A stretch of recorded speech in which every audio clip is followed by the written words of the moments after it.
Hello dear students, myself DM Sharma. I'm back with the fifth video of Indicators of Growth and Development. Friends, if you still have not subscribed my channel, then please subscribe it and press the bell icon button so that you can get the notifications of my next videos on the very first day.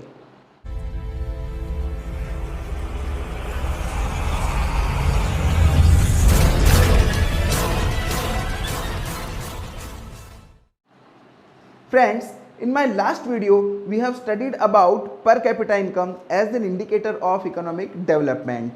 We have seen its number of limitations, hence one more important indicator was needed to measure economic development. Today we are going to study the same. So without wasting time, let's start. Friends, our third indicator of economic development is Physical Quality of Life Index. It is also known as PQLI. First of all, we will see its introduction.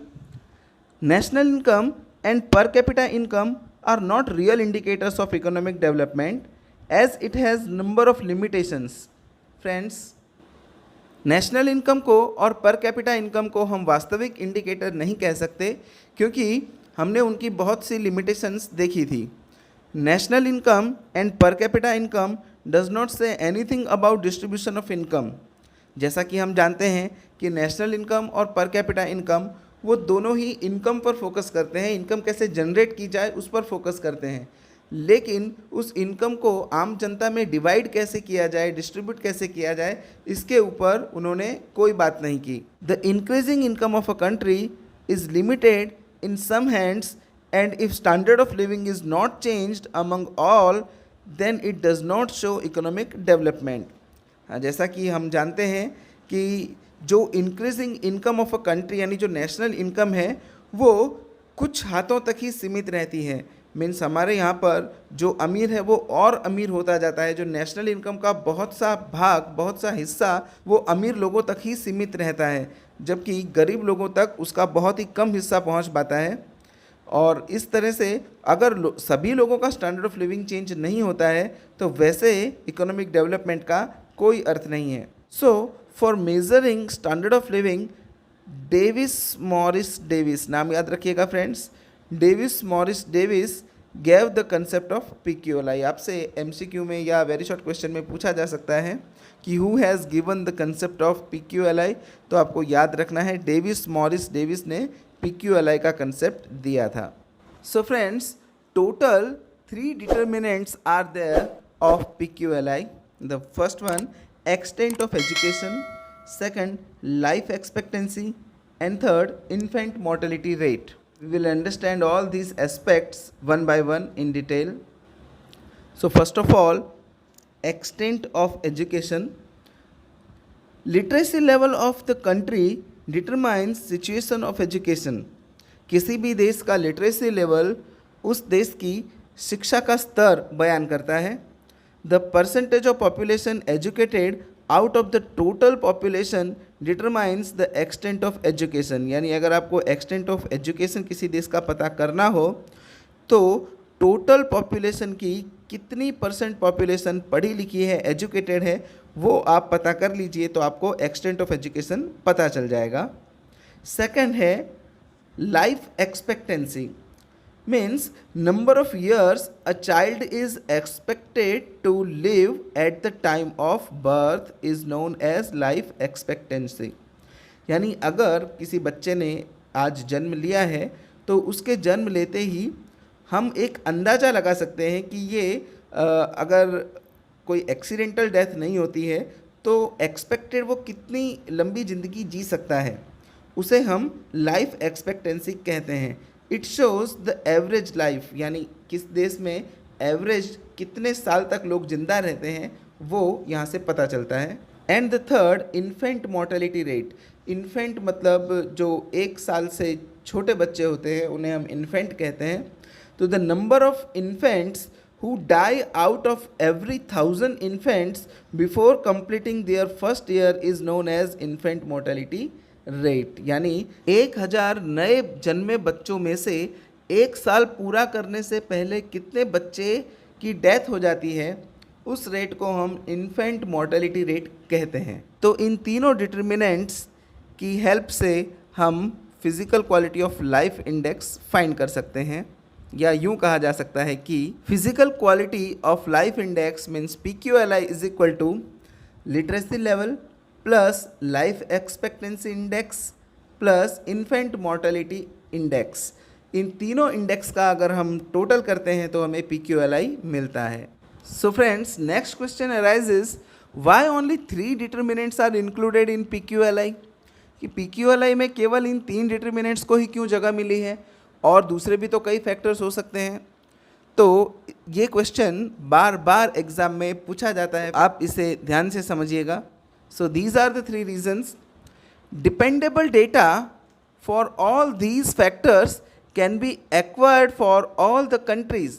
Friends, ये जो तीनों factors हैं जैसे literacy rate, life expectancy, infant mortality rate, ये तीनों के 3 determinants किसी भी कंट्री के पास से इजीली अवेलेबल हो सकते हैं। तो ये फर्स्ट रीज़न था। Second reason, all these 3 factors और determinants depicts the results and not efforts, यानी ये परिणाम पर आधार रखते हैं, यानी जो एक्चुअल रिजल्ट है वो हमें पता चलता है और उसके बेस पर हम कोई निर्णय ले सकते हैं। All these 3 factors are product based and hence fulfills the justifiable standards for performance comparison। ये तीनों के 3 फैक्टर्स ये प्रोडक्ट बेस्ड हैं, यानी इनमें जो कुछ भी डेटा आप हासिल करेंगे वो प्रमाण के साथ में विद द एविडेंस आप प्राप्त कर सकते हैं, और उसके आधार पर आप स्टैंडर्ड्स फिक्स करके कंपैरिजन इजीली कर सकते हैं। तो इन 3 रीजंस के हिसाब से इन 3 फैक्टर्स को PQLI में जगह मिली है। Next topic, formulation of PQLI, यानी PQLI का फॉर्मूलेशन कैसे होता है। तो first point, every indicator like literacy, life expectancy, infant mortality rate is given 100 weights or weightage, यानी तीनों 3 इंडिकेटर्स को हमने एक समान 100 जितना इम्पोर्टेंस दिया है या वेट दिया है। On the basis of performance of that determinant in that country is graded between 0 to 100, यानी जिस देश में इन तीनों फैक्टर्स का जैसा परफॉर्मेंस होगा उस हिसाब से उन्हें 0 से 100 के बीच में पॉइंट्स दिए जाएंगे। जैसे लिटरेसी रेट जिस देश का ज़्यादा होगा उसे 100 के करीब, जिस देश का कम होगा उसको 0 से करीब पॉइंट्स दिए जाएंगे। लाइफ एक्सपेक्टेंसी में भी जिस देश की लाइफ एक्सपेक्टेंसी ज़्यादा होगी उस देश को ज़्यादा पॉइंट मिलेंगे, जिस देश की 0 के पास होगी यानी कम होगी उसे कम पॉइंट्स मिलेंगे। लेकिन इन्फेंट मोर्टेलिटी रेट में उल्टा है, जिस देश में इन्फेंट मोर्टेलिटी रेट कम होगा उसे ज़्यादा पॉइंट मिलेंगे, क्योंकि इन्फेंट मोर्टेलिटी रेट का कम होना मतलब वहाँ पर जो इन्फेंट बच्चे हैं उनकी डेथ कम हो रही है, तो ये पॉजिटिव इंडिकेट करता है। तो जब इन्फेंट मोर्टेलिटी रेट कम होगा उसे हम ज़्यादा पॉइंट देंगे, और जिस देश का इन्फेंट मोर्टेलिटी रेट ज़्यादा होगा उसे हम कम ग्रेड देंगे। And the third point, a total of these grades of 3 factors are summed up, यानी इन तीनों को जो पॉइंट्स हमने दिए हैं उन पॉइंट्स का टोटल करेंगे। And then this total is divided by 3 to derive an average, और फिर उस टोटल को हम 3 से डिवाइड करके एवरेज फाइंड करेंगे। And this data so derived is determined as PQLI, यानी 3 से डिवाइड करने के बाद जो एवरेज हमें मिली है उसी एवरेज को हम PQLI कहेंगे। Next point, important aspects. ये क्वेश्चन भी एग्जाम में आता है कि write the important aspects of PQLI, तो इस पर भी आप ध्यान दीजिएगा। Closer to 100 better is the performance of all the 3 indices of PQLI of the country, यानी 100 के करीब जितने भी आपके पॉइंट्स होंगे वो अच्छा परफॉर्मेंस, बेहतर परफॉर्मेंस बताएंगे। Second point, closer to 0 bad is the performance of all the 3 indices of PQLI of the country. 0 से जितना करीब रहेगा उस देश का जो परफॉर्मेंस है वो इन तीनों इंडिकेटर्स में वो बैड माना जाएगा, खराब माना जाएगा। Third point, PQLI is always between 0 to 100। ये भी आपको MCQ में पूछ सकते हैं कि what is the maximum value of PQLI, तो आपको 100 बताना है, या PQLI की वैल्यू किन दो नंबर्स के बीच में रहती है, तो आपको 0 to 100 याद रखना है। Fourth point, higher the PQLI more is the economic development, यानी जिस देश का PQLI हाई रहेगा उस देश का इकोनॉमिक डेवलपमेंट भी हाई रहेगा या ज़्यादा रहेगा। Fifth point, lower the PQLI lesser is the economic development, यानी कि जिस देश का physical quality of life index कम रहेगा उस देश का इकोनॉमिक डेवलपमेंट भी नीचा रहेगा।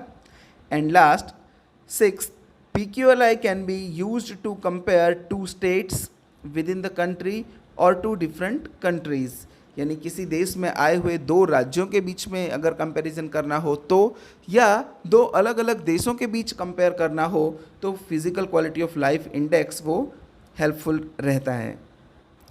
Next point is positive aspects of PQLI. Friends, this is also very important question from the viewpoint of board exam.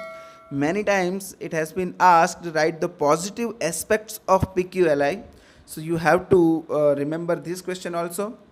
So the first point, PQLI is better index compared to the per capita income index.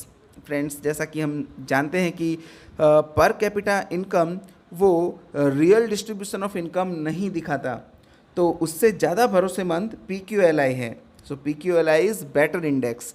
Second point, PQLI is more related with the use of money and do not the level of money.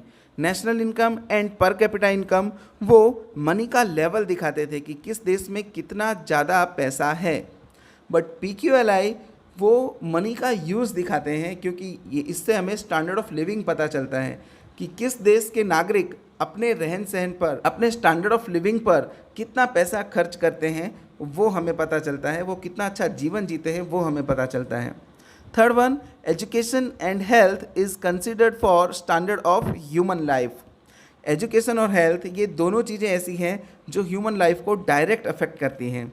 कोई इंसान जितना ज़्यादा educated रहेगा उसका काम करने का ढंग और उसकी एबिलिटी उतनी ज़्यादा अच्छी रहेगी। इन द सेम वे वो जितना हेल्दी रहेगा उतना ही अच्छा वो काम कर पाएगा, तो ह्यूमन लाइफ से डायरेक्टली रिलेटेड हैं।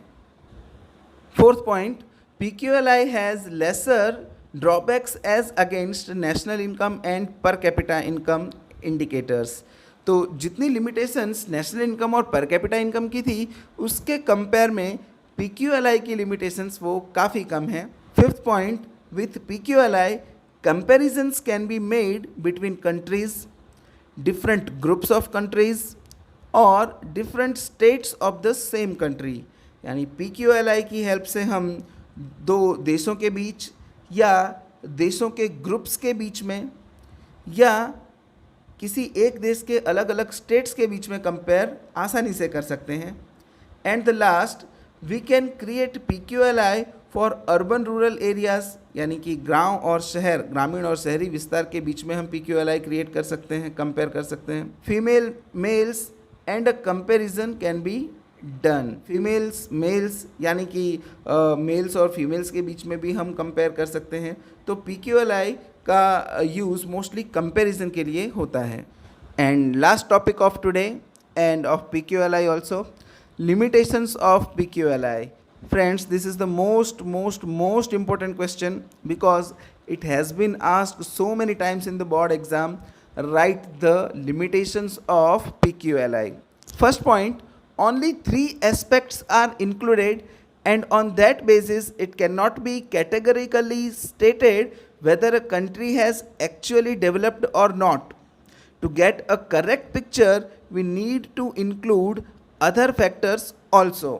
फ्रेंड्स, जैसा कि हमने देखा कि PQLI में केवल 3 एस्पेक्ट्स इंक्लूडेड हैं, extent of education, life expectancy and infant mortality rate. केवल इन 3 एस्पेक्ट्स के परफॉर्मेंस के बेस पर हम किसी कंट्री को डेवलप्ड या डेवलपिंग डिक्लेयर नहीं कर सकते, क्योंकि इन 3 फैक्टर्स के अलावा भी कई ऐसे इम्पोर्टेंट एस्पेक्ट्स हैं जिनको भी इंक्लूड किया जा सकता था, जैसे कि फूड यानी कि कैलोरी, प्रोटीन्स, फैट्स एट्सेट्रा, यानी food proportion, health and medical services, education and entertainment, transport, communication and information services, energy means per capita energy consumption, drainage facility. ये सभी ऐसे एस्पेक्ट्स हैं जो हमारी लाइफ को अफेक्ट करते हैं। तो इन पॉइंट्स को भी, इन एस्पेक्ट्स को भी इंक्लूड किया जा सकता था, लेकिन PQLI में केवल 3 ही एस्पेक्ट्स इंक्लूडेड हैं, तो ये इसकी एक लिमिटेशन बनती है। Second point, only average of 3 aspects of a country does not show the prominence और backwardness of each indicator. Friends, जैसा कि हमने देखा कि इसमें 3 इंडिकेटर इंक्लूडेड हैं और हम उन तीनों को इंडिविजुअली नहीं बल्कि उसकी उन तीनों की एवरेज पर हम फोकस करते हैं। तो एवरेज अगर कम आती है, फॉर एग्जांपल कोई कंट्री एजुकेशन के मामले में बहुत सुपीरियर है लेकिन वहाँ लाइफ एक्सपेक्टेंसी का रेशियो बहुत कम है, तो एवरेज जब आएगी तो वो कम आ जाएगी, तो उस देश में एजुकेशन का इम्पोर्टेंस इतना नहीं दिखाई देगा क्योंकि हम एवरेज पर फोकस करते हैं। लास्ट वीडियो में मैंने एक एग्जांपल दिया था, अगर कोई स्टूडेंट 7 में से 3 सब्जेक्ट में 100 आउट ऑफ 100 लाता है, 4 सब्जेक्ट्स में 20 मार्क्स लाता है, तो एवरेजली उसका अराउंड 53-54% बनेगा। तो हमें ऐसा लगेगा कि वो सभी सब्जेक्ट्स में 53 ही मार्क ला रहा है या 54 मार्क ही ला रहा है, लेकिन 3 सब्जेक्ट्स में तो उसने 100 स्कोर किए हैं। तो सेम ऐसे ही एवरेज के बेस पर ये तीनों 3 फैक्टर्स बैकवर्ड हैं ऐसा हम नहीं कह सकते। Third, all 3 aspects do not have equal importance in human life. Friends, हमारी ज़िंदगी में इन तीनों फैक्टर्स का इक्वल वेटेज हम नहीं दे सकते। यहाँ पर तीनों 3 एस्पेक्ट्स को इक्वल वेटेज दिया हुआ है 100 का, लेकिन ये परिस्थिति और समय के हिसाब से चेंज होता रहता है। कोई इंसान 3 दिन से भूखा हो तो आप उसे एजुकेशन देने नहीं बैठेंगे, ना वो एजुकेशन लेगा।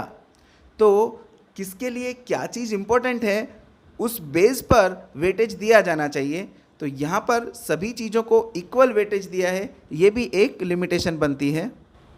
Fourth point, it is not right to give equal weightage 100 to all indicators. जैसा कि अभी हमने डिस्कस किया कि हर एक एस्पेक्ट को हम 100 वेटेज नहीं दे सकते, क्योंकि किसी इंसान के लाइफ में एजुकेशन का ज़्यादा इम्पोर्टेंस हो सकता है, किसी के में इतना इम्पोर्टेंस नहीं हो सकता है। तो as per condition and time ये चीज़ डिसाइड होती है, डायरेक्टली हम किसी को भी 100 वेटेज नहीं दे सकते। Fifth point, growth of income has high importance in PQLI and ignoring that is not possible. Friends, यहाँ पर हमने 3 एस्पेक्ट्स लिए हैं, इन तीनों एस्पेक्ट्स में कहीं पर भी हमें इनकम नज़र नहीं आ रही, लेकिन ये तीनों 3 एस्पेक्ट्स बिना इनकम के पॉसिबल ही नहीं है। तो इनकम को इग्नोर करना ये PQLI की एक बड़ी लिमिटेशन है। 6 point, the PQLI of rich countries rise at a slower rate because average life can not increase beyond a particular limit. Friends, हम जो PQLI की एवरेज निकालते हैं उसमें लाइफ एक्सपेक्टेंसी भी एक पॉइंट है। तो रिच कंट्रीज़ हैं वो ऑलरेडी अपने हर एक फील्ड में टॉप पर रहेंगी, तो उनकी जो लाइफ एक्सपेक्टेंसी है वो एक लेवल पर ऑलरेडी है, क्योंकि हर इंसान की लाइफ एक लिमिटेड स्टेज तक ही रहती है। तो ये भी एक लिमिटेशन है। तो friends, today we stop here. I hope you all have understood all the topics that we have discussed today. If you have any doubt, you can ask me in the comment section. In my next video, we will study one more indicator of economic development, and that is HDI, Human Development Index. So don't miss the next video. Very soon we will meet. Till then, keep studying and stay at home. Goodbye.